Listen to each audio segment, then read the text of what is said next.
bimeze bite urabona kabisa ibikoresho n'umwuga wawe cyangwa akandi kazi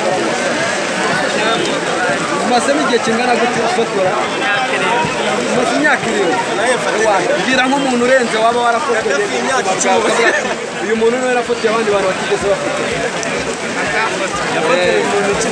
yarafotoye mvuga ariko nafotoye ni mushiki wanjye akora iki mu buzima busanzwe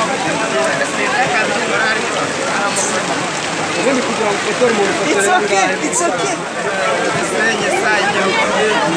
amafaranga 500 ushobora kuba wafotora umuntu ako kanya cyangwa wenda kwihanagura ibi bintu wabyigiye muri iyo shuri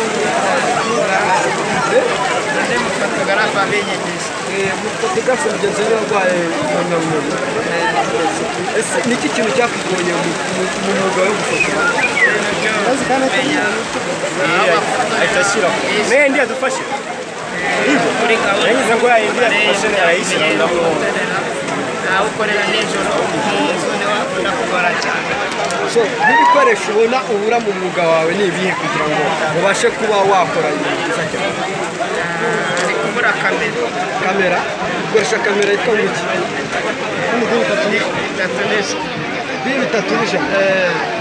So iyi kamera ishobora kwihagaze n'amafaranga y'amafaranga make angahe? 250 ushobora gukora kamera nk'iyi ngiyi. So akakuma ko turi kubona agakora iki mu busanzwe? Gahanagura amafoto.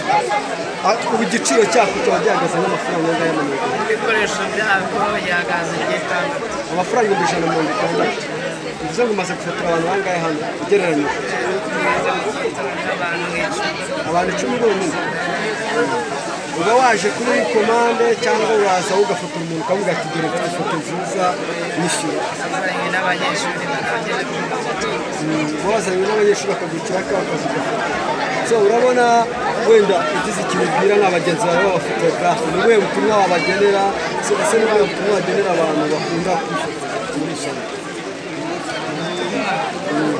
ni byiza gukora uyu mwuga